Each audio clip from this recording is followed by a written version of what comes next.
Lately I've been feeling a shift. I can't put my finger on it exactly, but a need to do something or do some things differently. A change in energy, in inspiration. I think it comes from a feeling of being overwhelmed, trying to keep up with everything you need to, but forever wanting to do more, be more.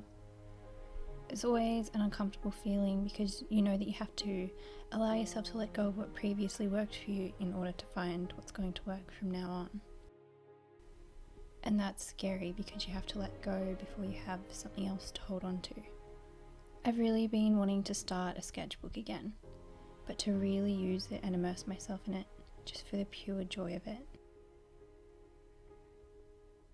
Sometimes I really need a change of pace and something fresh to reignite my creative fire. I follow my heart when it comes to choosing where to spend my energy and my time.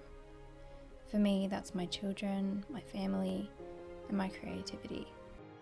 It guides me to new ideas.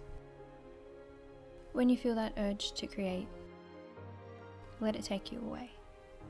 Let yourself get lost in another world for a little while, because it's never long before reality pulls you back. But if you allow yourself to get lost in it, that's when magic happens.